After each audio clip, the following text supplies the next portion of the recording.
Greetings. This is Arvat McLean with Speak, the Universe Listens. As a very young person, I always felt that I carried the weight of the world on my shoulders, having to make grown-up decisions in order to survive a life marked by physical, sexual, and emotional abuse. While my face was smiling on the outside, on the inside I was secretly crying and miserable. However, over the years, I learned some gems that helped to turn my life around. I now get to live the life of my dreams, filled with love, travel, and wonderment. And I am absolutely passionate about sharing what I have learned with you. If you want to live your best life, tune in each week as I, along with some awesome guests, share these life-changing gems with you. Inspired to be more, do more, have more. Greetings. Today's topic is moving from a scarcity to an abundant mindset. Today we have a special guest with us, Amanda Scudder, and she's with Abundance Organizing. Now, I actually met Amanda at an art show, and I was having a conversation with her about what type of business I would have wanted to have with my husband. And I was looking for a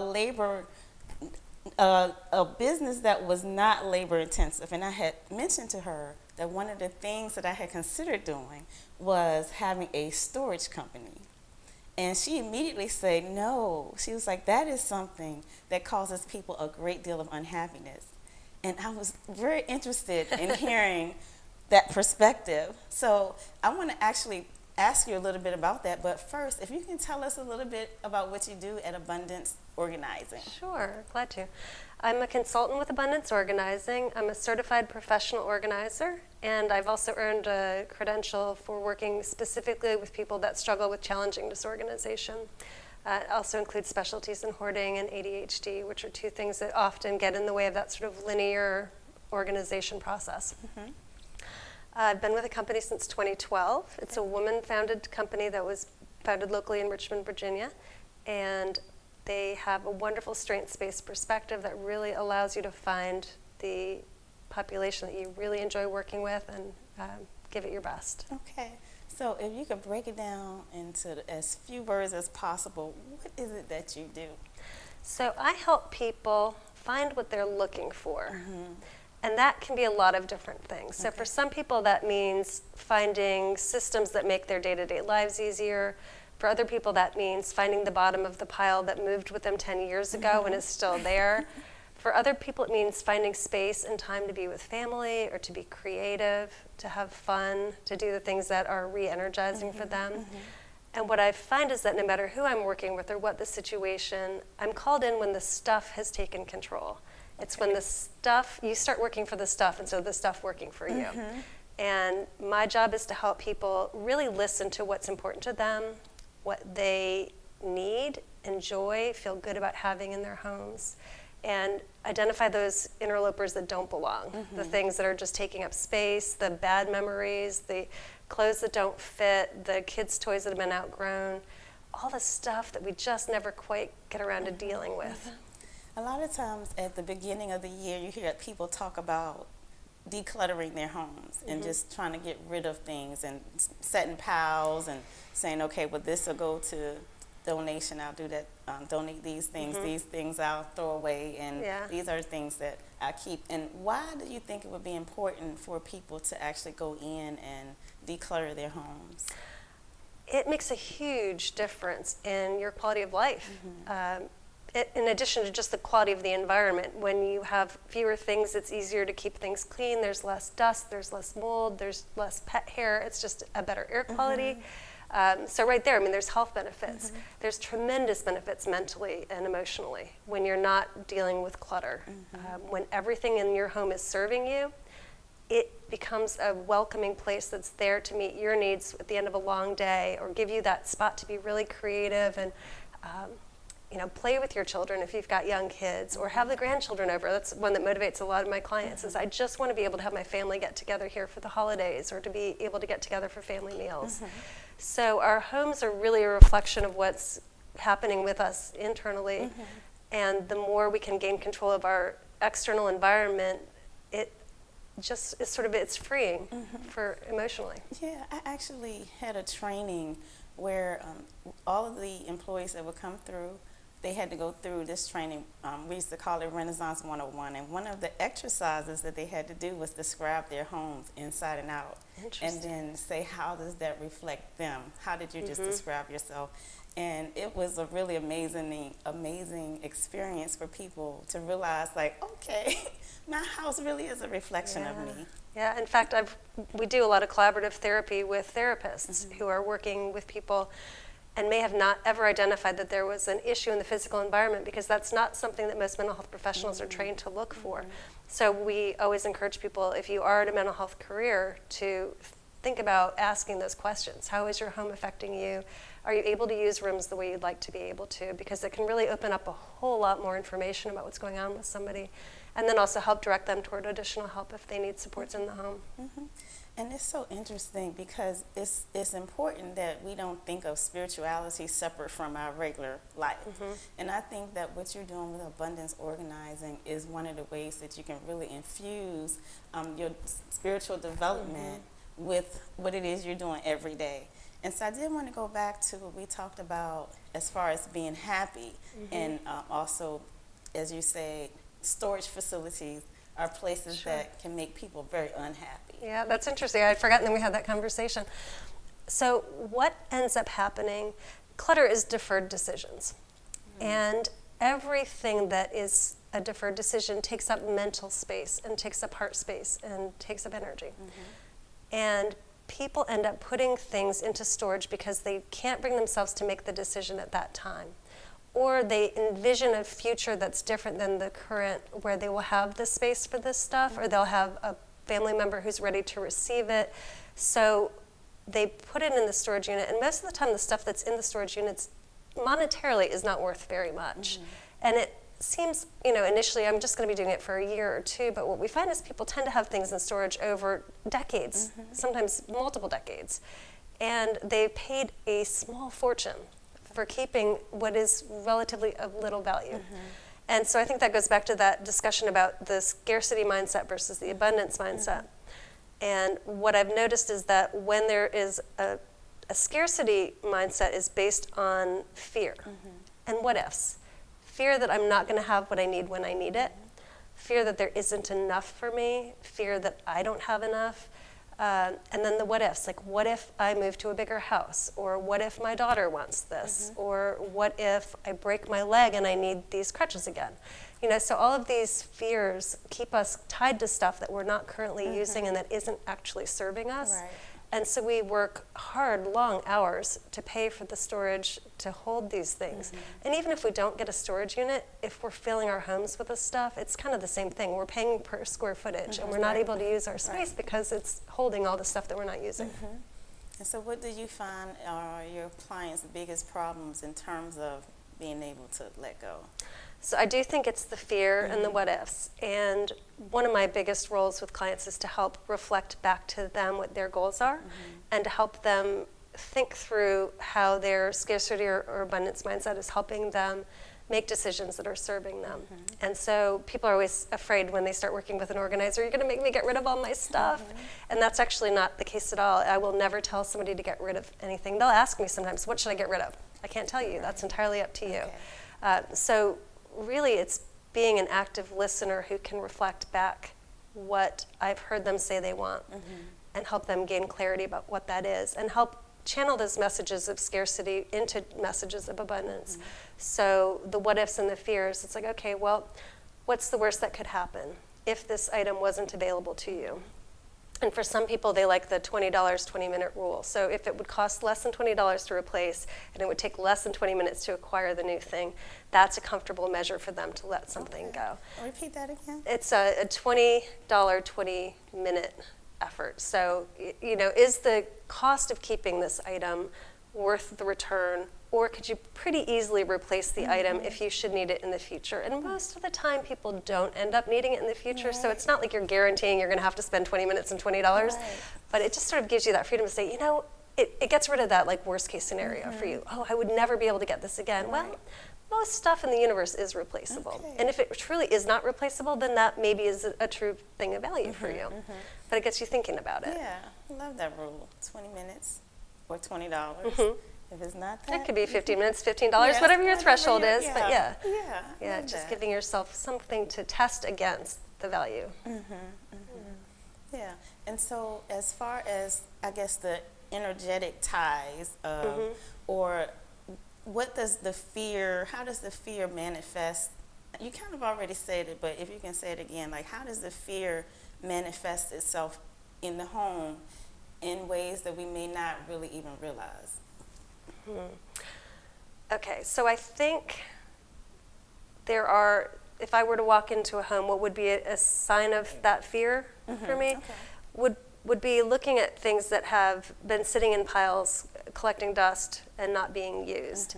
That tells me that there is something is being held onto that's not currently being used, and most of the time that's kind of a symptom of some anxiety over letting it go. But it can also be things like just a general feeling in the energy of this space. You know, there's a tension and there's a sense of worry, a sense of concern. The pantry may be overstocked. The closets may be overflowing. The dresser drawers are stuffed to capacity and things are piling up because there's no place to put things. Because there's just, it's not always because of the fear, but a lot of times that is what's holding people back from making those decisions. And do you find that the fear dissipates once they get rid of the stuff, or does it dissipate as they're getting rid of it? I see it happening almost in front of my eyes as we start working. You just made me think of something interesting that happened. But in general, so when people start letting things go, I talk about it like a muscle. You know, it's when you first get started, it's a little bit hard. You've got some inertia to overcome, and you've got all the normal messages playing over in your head. And then you start to hear yourself a little bit more clearly, and you start to ask yourself, like Marie Kondo does the does it spark joy criteria, that's what everybody's using now. But it doesn't have to be does it spark joy, it could be does it fit and feel good, it could be is it functional and beautiful, do I use it every day, whatever your criteria for it is. They'll start to get more clarity about what those criteria are for them. And the more they use that muscle, the more they realize, oh, wow, yeah, I can make better decisions about my things. And that in itself is so empowering. That fear starts to go away because you start to trust your intuition, you start to trust your gut.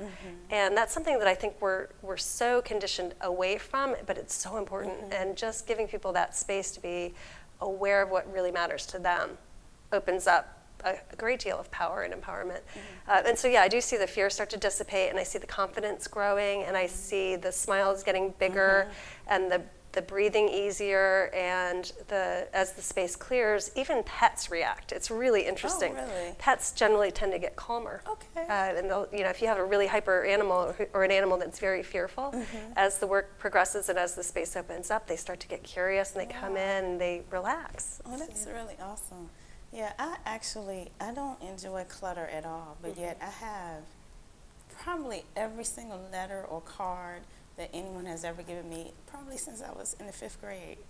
And so I have things like that I keep forever, but then again, I'm like, if you come into my home, you'll be like, oh, it's like a museum because it's so sparse. It's not very much. I don't like clutter at all, but I know that when I have a particular room, I call it my pink room, but I don't even know why, because it's not pink.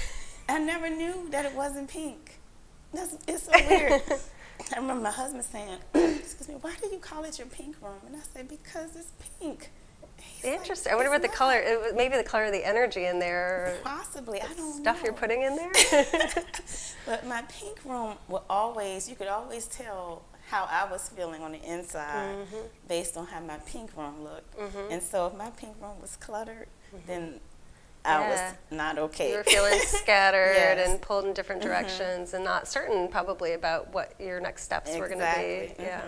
And then whenever I would clean the room, I would just have this feeling. And but however, if I cleaned the room while I was in that scattered place, it would be back like in a day. It'll be back like it was. Yeah. Yeah, there's a good reason for that. A lot of times people want to jump to the like getting a container for something, or like cramming stuff into the drawers that are already too full, and then they feel like they've accomplished the putting away part. But it's that scattered, it's that lack of clarity in what's in the space that makes it hard to find a home for things, because you may not even know when or how you're going to use it. You don't know where you would use it, so you're kind of making random guesses about where to put something, and often you're trying to put it in a space that's already too full, or a container that's not specifically designed for what you're intending. Because when we organize, we use a space method, which is sort, purge, assign a home, then you containerize, and then equalize is that maintenance piece, because organizing is not one and done. You can't put something away and expect it to stay there if you're going to be using it. So you always have to go back and establish those routines and habits that help you keep the space functioning. But if you try to jump right into containing or assigning a home without having gone through the first two processes, you're going to end up with stuff you don't really need and use. So you always want to sort first, because then you can see categories together. Once you've got your categories together, it's so much easier to make decisions. So you talked to us a lot about fear. Can you tell us how that relates to a scarcity mentality? Sure. So I think it is fear that makes us feel like the world is a dangerous place and there's not enough for us to keep us safe. Maslow's hierarchy of needs starts with you need to have your basic sense of security, and then you need to have your basic housing and food and so forth, your needs met, before you can move on to the more spiritual and educational attainment. And so that sense of not having enough is that scarcity mentality, and it will prevent you from making decisions that are necessarily in your best interest, because you're in that sort of fight or flight mode. Yeah, so that's really interesting, like, because the fear causes you to hold on and hold on to things. And the very act of holding on is what's closing things off to you. So talk to us a little bit about the abundance mentality, or how does, I guess, letting go help you to be more abundant? The first thing that jumps into my mind is a story somebody recently shared with me. She had been extremely frustrated by the stuff that was holding her back and accumulating, and she finally took a very brave move and said, I'm going to get help with this. I want somebody to come in and work with me so I can get through this stuff. And she reached out after we've been working together for a while. She reached out and said, I went to my garage because I knew I needed something, and I found it in 2 minutes. I have never found anything in 2 minutes. And it was a real epiphany. I mean, she felt amazing because she was able to find something quickly. And so I think that's where you start to see that by having less, you actually have what you need, and you can find it when you need it. And that is such a great feeling. It's so liberating. So that shifting from the scarcity to abundance mindset involves having faith. Again, going back to your gut, having faith that you will be okay, and truly believing that the universe is working for you. And I've seen it happen over and over again. When you have opened up that space, the good stuff flows in such an unfettered way. It just becomes a flow. And you're then able to continue that flow by, as soon as you're done with whatever that thing is, you can release it back out there, knowing full well that if you ever need something, it's going to come back in. So you're blessing other people and you're helping them with whatever they need. And it's just this amazing transformation when you see it happening. Yeah, and I see that a lot. We can say in any area, but let's just take businesses, like business owners. A lot of times the focus can be on what can I get? How can I get more? How can I get more customers? How can I get more money? And you would think that would make sense, that if you're in a business, you need to try to get more. But that is sort of the fear mentality, and it's a scarcity mentality, because you're focusing on how can I get more versus how can I give more.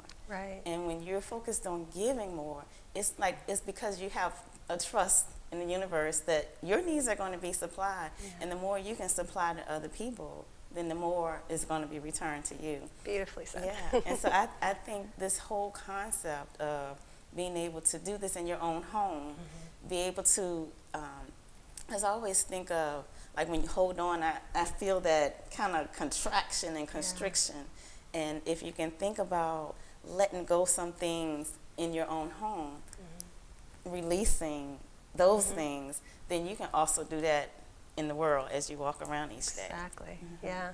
And it really is an amazing process to go through. And so I just really enjoyed speaking with you today. And what I didn't mention about Amanda is she's actually has a master's of social work. And I would have never guessed that the work of, like, I would just think of her as someone who comes in and help you declutter your home.